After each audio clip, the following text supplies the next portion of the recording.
gift to the world.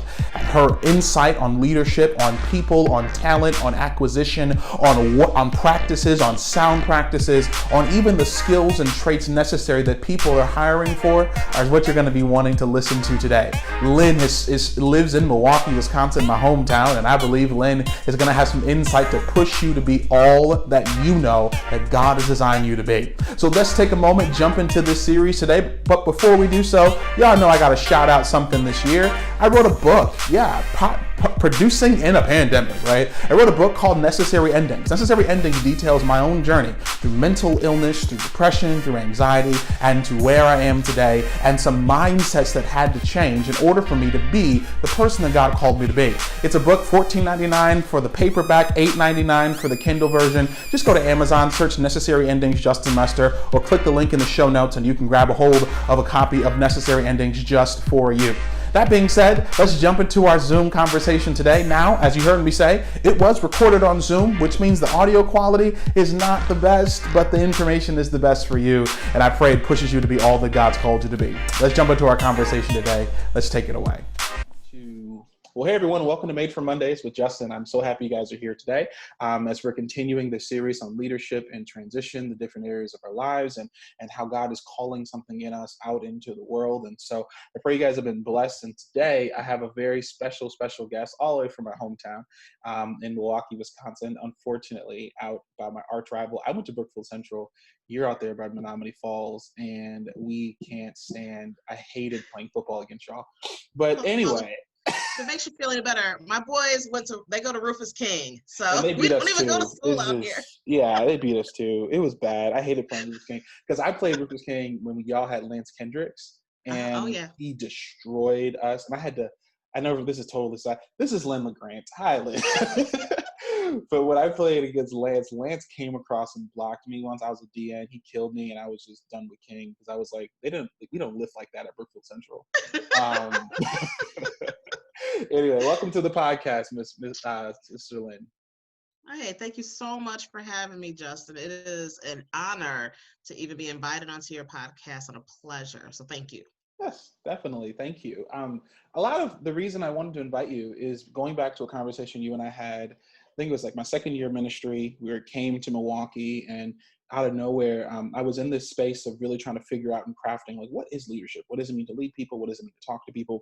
And your insight you gave then really helped me then be intentional about what I'm reading, how I'm talking, how I'm leading my people, and not just like the unpaid staff, my paid staff as well. And so as I thought about that, when I was thinking about leadership, I was like, man, I want to reach out to Lynne and hear about your story and who you are now and how you're getting to where you are. And so I want to start there, if you don't mind. Just kind of let us know, like, who are you? What do you do? What do you do now? Where are you at in life? All of that. Oh, thanks for that, Justin. So Lynne LaGrant, I am a wife. I am a mother of two amazing young men. I am super involved in church. I've been a co-youth leader for, 18 years now. Oh my gosh. With my husband, Rob, who's also a deacon there. I also teach church school for our adult class, so that's a big part of who I am. Professionally, most recently, I was the global vice president for people development for Molson Coors Beverage Company. And many of you may not recognize that name, but you do recognize the product. So essentially I work for a beer company. So if you've heard of Molson Canadian or Miller Lite or Coors Light or Star Promin or any of those kind of products, that was the company that I was most recently working for. And I was responsible for capability developing all over the globe, as well as leadership development, succession planning, talent management, and so on. So I had a staff of approximately 105 individuals around the world, and we supported about 25,000 employees for Molson Coors. So I've been doing human resources and leadership development for at least the past, 15 to 18 years. But I started off my career as actually a high school English teacher. And so I work with adjudicated youth in Kankakee, Illinois. And it was an amazing experience. And it's interesting because what you'll see is that there's two things that I think are constant threads throughout my life. Number one, my love for children and youth. And then secondly, my love for education, whether it's teaching high school, teaching church school, or now being responsible for building capabilities and leadership development in corporate organizations. Oh, wow. No, thank you for that. Thank you for that.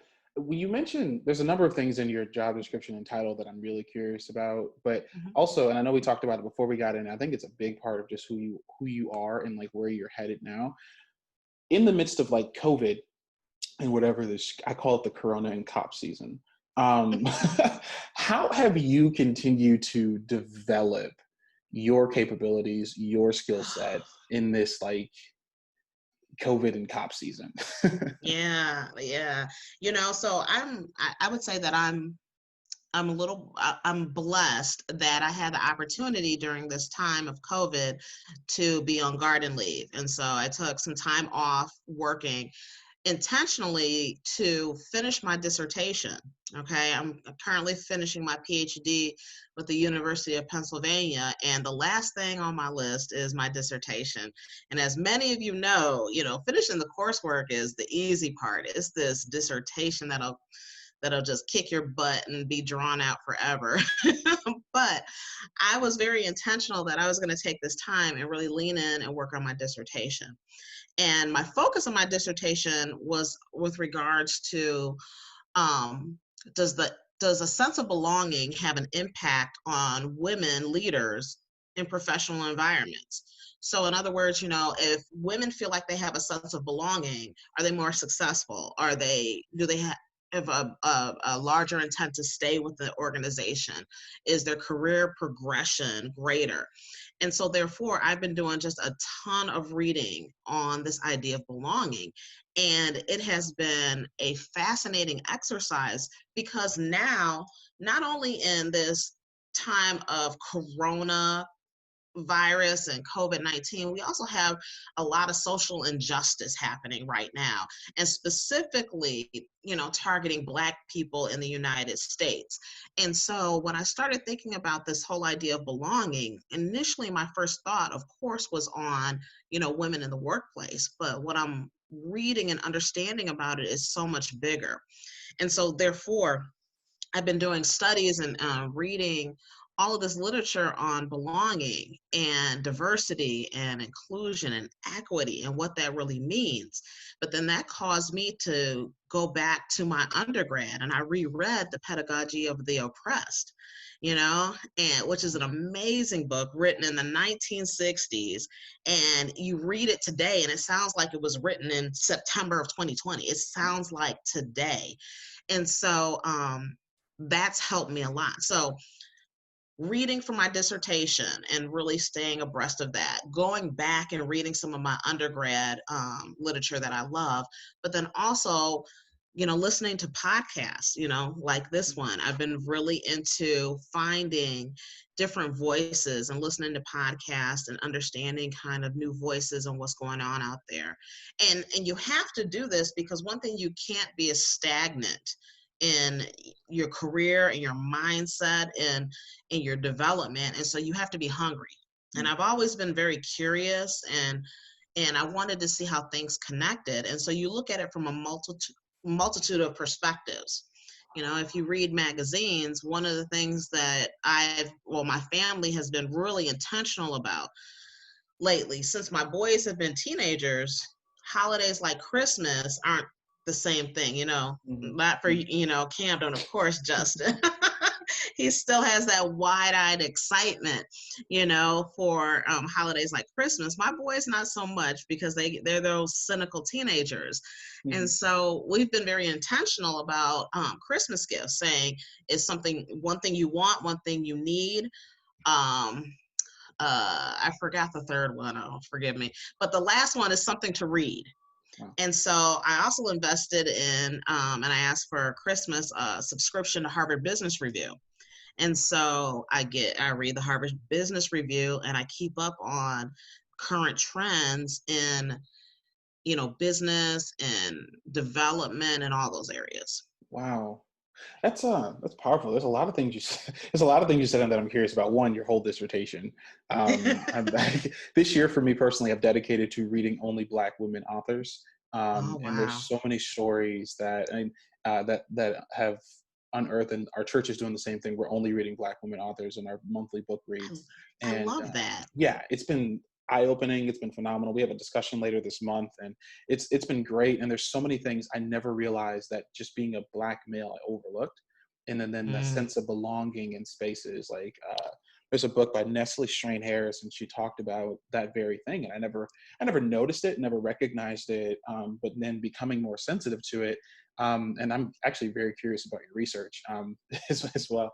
And then, but beyond that too, I'm curious. Then you mentioned the ways that you professionally navigated it. What are some things in the midst of that that you learned about yourself as you mm, have made, because it sounds like you've been really principled, really particular about even like what you allow into your space and intentionally pouring into your space.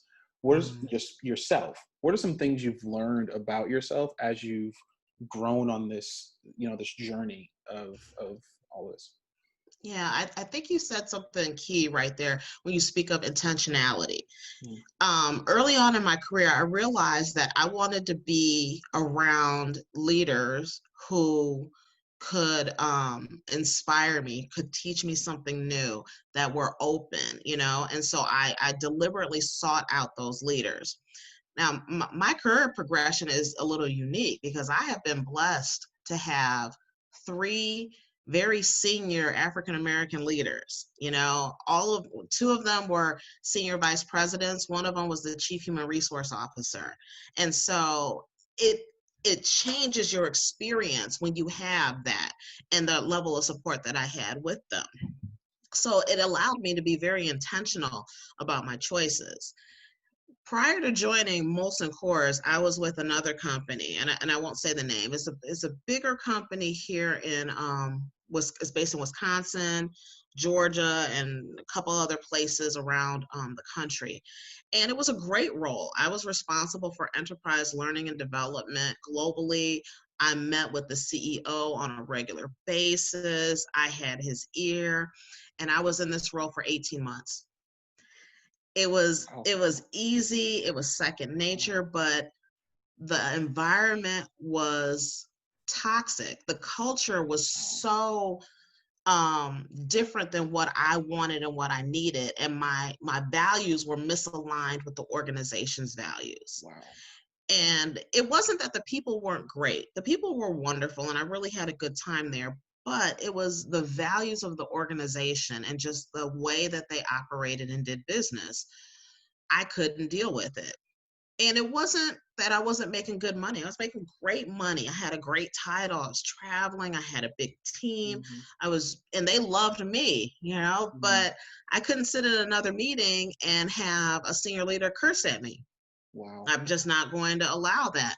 Or, I'm not going to be in a place where the organization says very loudly, we're not going to invest any money in the community because if I get a bigger tax break somewhere else, I want to be able to pick the whole company up and leave this area. Wow. So they were very intentional about not investing in the community in which they existed, in which their employees came from.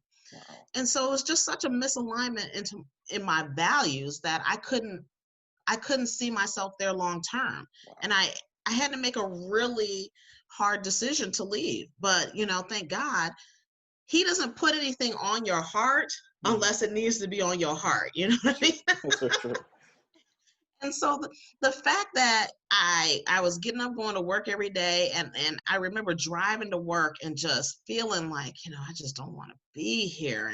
Wow. And there was nothing wrong. It's just I just didn't want to be there. I didn't want to go there.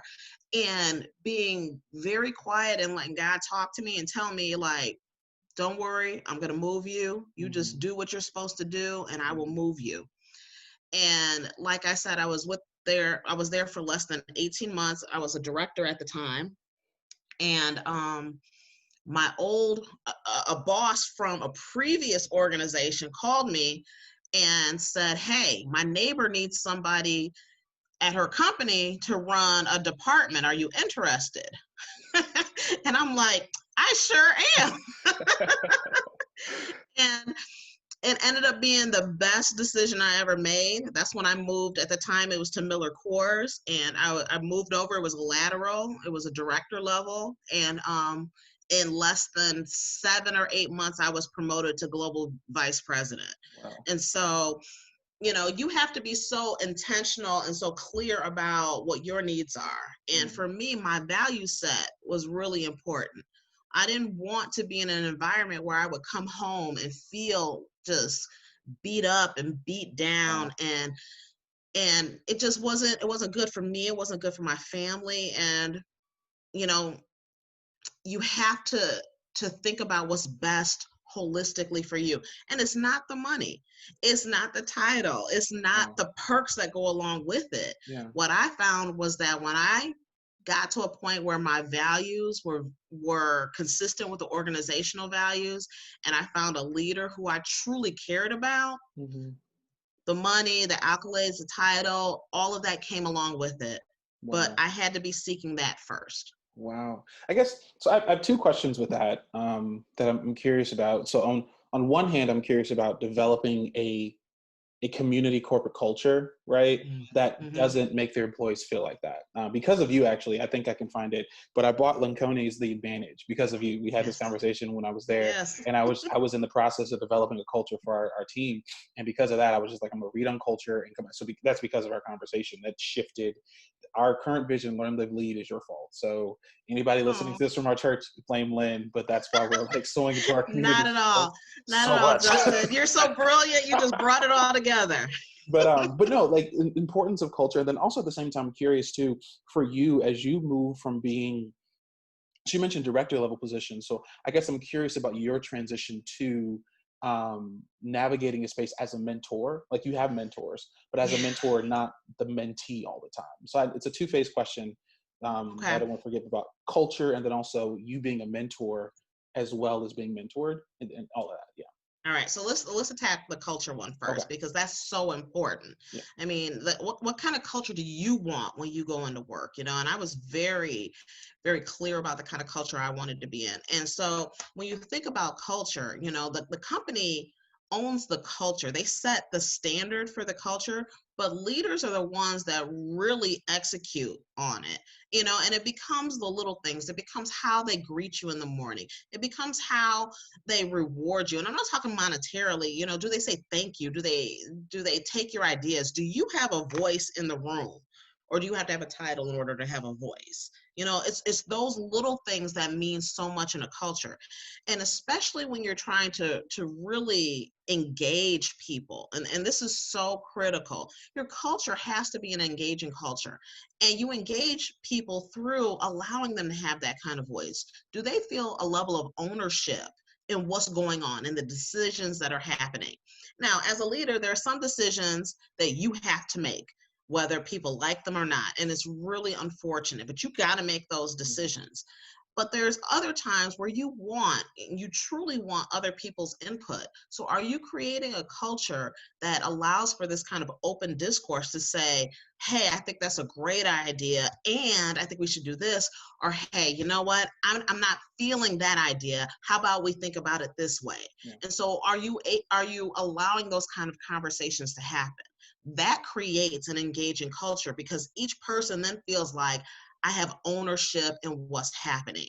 Do I see how my specific actions are directly tied to the organizational goal?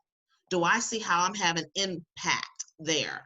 And can I see my voice, my signature on this project, or my spin on this project? Because nobody shows up wanting to do a bad job. This is so important. Nobody shows up wanting to do a bad job until you disengage them. Wow. All right. So people show up, if they are engaged, they want to do a good job. They want to bring their talent, their expertise, their excitement to a project. But at that point, when you disengage them, then they show up every day just to destroy you. Wow. And you have to be so careful about that and how you set people up for that. So culture is super important. The organization sets the standard for the culture, but leaders are responsible for really executing on that and showing those behaviors through all of the small things. But I think the most important thing is voice. When you allow people to have a voice in decisions and ownership and in thoughts and innovation, that is how you create a welcoming and open culture, an innovative culture as well for new ideas. So that's my answer with regards to culture. Now I'm going to be a little bit of controversial for you, okay? Mentoring. I will say that I have had a lot of really bad mentors. And I will also say that I believe that women and Black people specifically, and I'm being very careful because I don't like the term people of color. Like I'm calling us out. We are Black people, right? Yes. Women and people, Black people, excuse me, almost tripped me up there. But women and Black people, we have been over mentored. Okay. And what do I mean by that? I have seen situations where, as the mentee, I have a mentor, okay?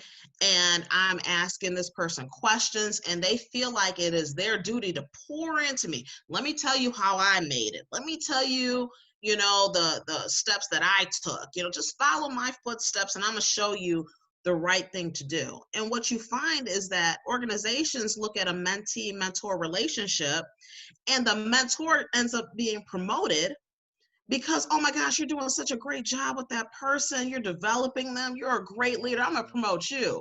And then the mentee, their reward for being in this process is, well, you got time with that mentor. Isn't that enough? That's your reward. And so they miss out on those opportunities. In my experience, I've had some really amazing sponsors and champions. And I think that we have to get away from mentoring and really focus on sponsors and champions. There's an actual book that says, forget a mentor, get a sponsor. Wow. All right.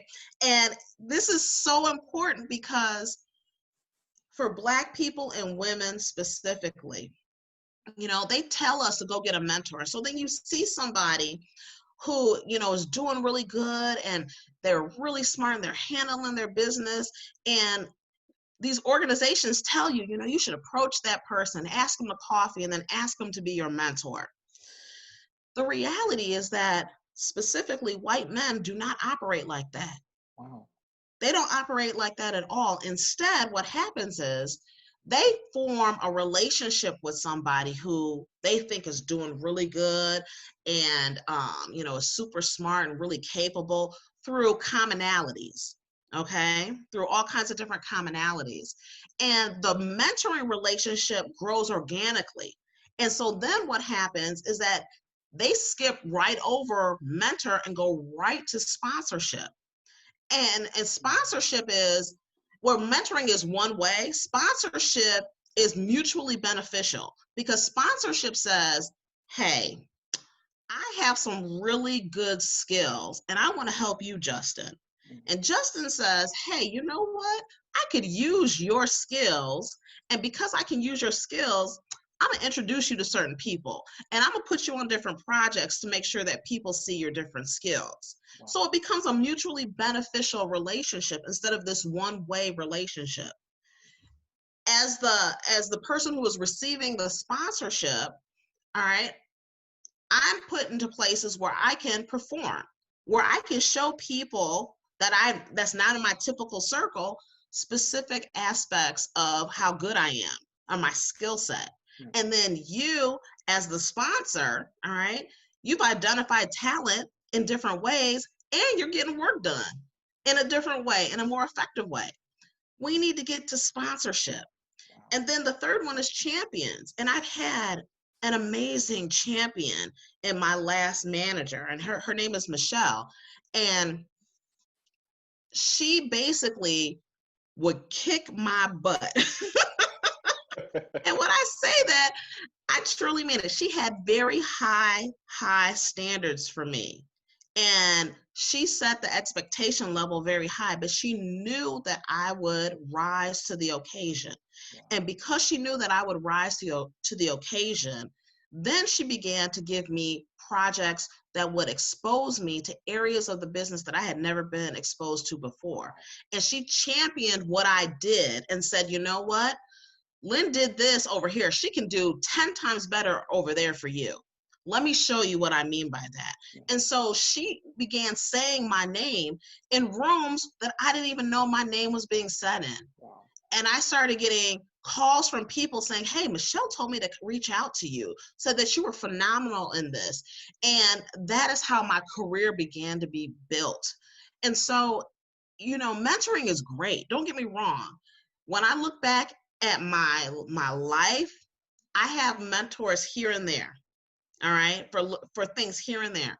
But then I get so excited when I start thinking about the sponsors and the champions that I've had. And when I wanted to move up in my career, it was my sponsors and my champions that helped me on that career progression and not my mentors. Wow. So when is your book coming out? I've never heard mentorship like that before in my entire life. And because you're right, when you were talking, I was like, geez, every book I've read is written by a white man who said, go find someone, see what they're doing, sit under them, learn all of that. I've never seen, and when I look back on my life, like when you talk about champions, I can say, like, honestly, it was my pastor who went on to glory, and then my previous pastor who's still in Nashville, who would be champions. And because he gave me a $3 million project and said, here you go. And I never forget, I had to make a presentation in front of like 4 millionaires on our board of directors. And I was like, God, I've never known this much money is possible. But it's because of that when our church received this, we sold a piece of property, received a great payout of money, that I was able to stand in front of our church and say, this is what we're going to do. So you're very right. That is a powerful, really hot take. That is a beautiful take that I'm like, please get that, TM. And it's funny because when I say that, some people, when always have to give a disclaimer, like, okay, you're not going to like what I'm about to say, but hear me out. Trust me, okay, on this. And I think that, we have it beat into our heads. If you go to any kind of professional development that is typically, led by a white man who's made it, it wasn't because he had these great mentors. There was a level of nepotism. There was a level of association. There was a level of all kinds of things happening there. And unfortunately, we don't have the luxury of that. We simply do not. And so we have to be a lot more intentional about those kind of experiences. And it's not, walking up to someone and asking them for a mentor. And in fact, Sheryl Sandberg's book, Lean In, I'm not a fan. I read it. I'm not a fan. And people just are like, oh my gosh, I can't believe you don't want to lean in. I don't, because when you read it, all right, Sheryl Sandberg came from wealth. She came from, a community where her father could make a phone call and she could intern for a super senior person. And she had access that I will never, ever have. I'll never have that kind of access. My father was in the military. My mom was a nurse. I'm the middle child of 5, and we went to public schools, and we were happy. So I don't have that kind of access that she does. And so I don't believe in this lean in crap. It's a lie. Okay. I don't believe it. But she did say the same thing about mentoring. She said, men will just, they will form relationships, and then the relationship will lead to other things. All right. So when you're reading these books, you also have to have a discerning mind. Yeah. You have to say, some of it is going to be, worthy. Other of it, throw in the garbage, and don't allow the hype, lean in to make you think that what you're feeling and what you see is different, or it's wrong. It's not. Wow. Actually, your experience is your experience. And Sheryl Sandberg is not my experience. Yeah. Yeah. That's real. No, it's funny. I remember the Lean In book came out, and every pastor I knew that had never read a leadership book read that book because it was a bestseller. And I got tired of the Lean In crap. And then when I read it, I I had the book and I put it on the side. I think Court read it, and then I don't even know where that book is. I think it's someplace in Nashville, someplace. Because I couldn't do that. I began to get into a different lane, and I agree with you. I didn't realize until I started doing more research that how many leadership books are written by white men, and how many leadership books are written by white, and then like the privilege that comes with it. That is, I hope you all are listening and engaging with this, because that is real life. And be, like you said, be a discerning person. I guess the last question I'll ask you, I was going to ask you a question about transition to workplace, how it's different. But I guess with that, I guess a better question that I would ask you is, what would you tell someone who is like going back into the workplace, getting back into whatever this is, whether it's online, in person, whatever it is, but getting back into a mood of working consistently, things like that. If you knew that someone would listen and apply it, what are like 2 things you would tell someone to really get past where they are to get to the place where God really needs them to be? Mm. Oh, that's such a good question. That's a toughie. Um, so first, I would say be clear about why you are doing what you are doing. And what I mean by that is, if you work in finance, why are you working in finance? What is your own personal mission statement? My husband is a wealth advisor, and he will tell you that he is in that job so that he can help people who didn't have financial literacy build wealth for their families and their communities. And that's really important to him. That's his mission. And so he gets very excited when he gets to work with people that don't have that same kind of access, or who have never heard of the stock market or bonds or trading or anything like that. So be very clear on why you are doing what you are doing. Right. And have your own personal mission statement, because that is going to allow you to filter all the other mess out. You're going to be able to be so intentional about what you want to do. So that's the first thing. The second thing I would say is, and this is going to go against conventional wisdom, all right? But I would say compartmentalize your life, all right? When you leave work, leave work. When you are home, be home. When you need to take care of yourself, take care of yourself, and don't let anything in. And you have to find a space for yourself where you can truly do that. For me, it was Bikram yoga, hot yoga. And when I tell people that, I love doing it, they're like, "Are you serious? It's 100 degrees in there, and it's too hot." And my husband went with me one time. He said, "Never again." But I love the practice so much, because in the midst of it, I realized one time that I wasn't thinking about anything else except for what I was doing right then and there at that moment. I wasn't worried about my family. I wasn't thinking about work. I wasn't thinking about what I was going to make for dinner or anything. All I was focused on was holding this particular yoga pose, and how many times in life, during the day even, do you realize that you are solely focused on the moment? And so having that space to compartmentalize that was really important, so that I knew that if I was having a really stressful time at work, it was time for me to go to yoga and just have some time off and really just be in that moment. I knew that being at home with my family is super important to me. So I carry 2 cell phones, and everyone's like, "Why would you do that?" Well, because I need to be very clear about my life and my work. And then when I go to bed at night, so many people take their phones with them in their bedrooms and whatnot. My phone is in the kitchen in a drawer because I need separation, Wow.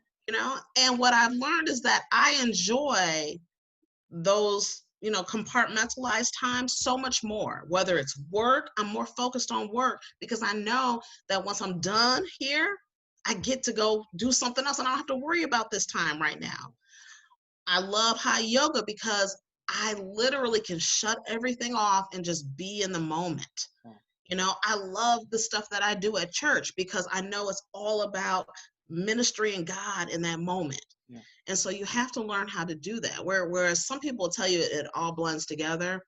That's how you go crazy. Right? I Wow. need separation. Wow, Lynn, thank you so much for this. And I pray you guys listening to this morning take these things to heart as you go into your work day and as you go into this week to own it as we end this year well. The last thing I was actually, Lynn, is really like, well, actually, this beginning, I want to know what are two books that we have to read? Oh, two books that you have to read right now. So I got to be honest with you. I am kind of old school in my thinking. So I'm going to go back to The Pedagogy of the Oppressed. Okay. All right. If you haven't read it, read it now. And if you did, reread it. Okay. All right. Because it will ground you on so many different things. Um, and then the second book, that's a really great question.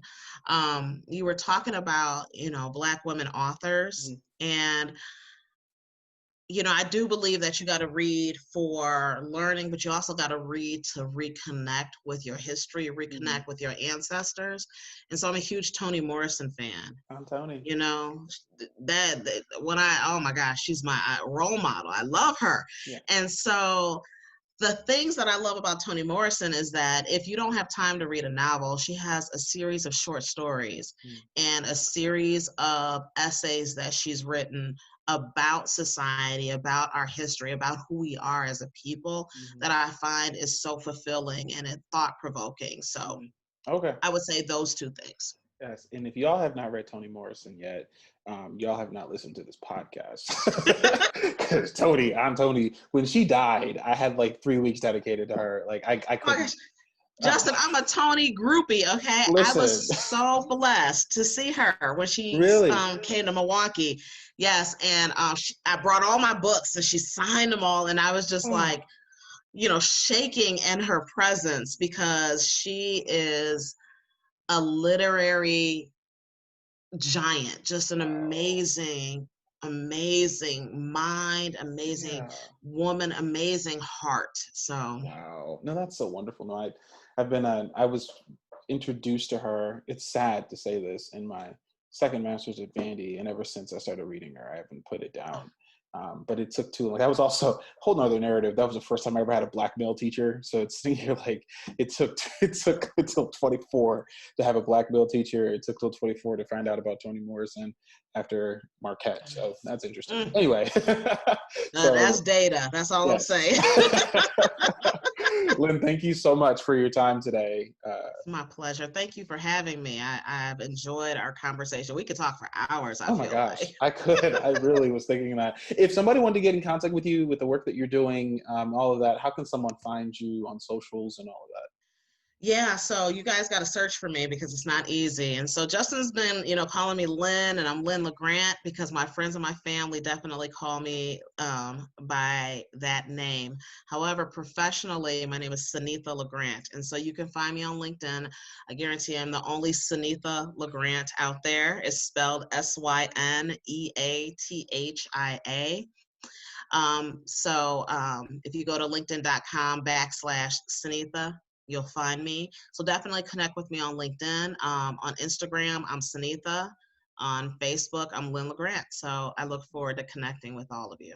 Awesome. Thank you so much again. And Made for Monday crew, please be sure to follow and like and share and repost what you see on her pages as well if you're definitely blessed today. You guys, let's go into our days. Remember, make the decision to live, and you were made for Mondays. Mondays don't own you. You own your Mondays. Start your week well and let what you start with be a better starting point for even next week. So let's have a great day. You guys were made for this. Now go win Mondays.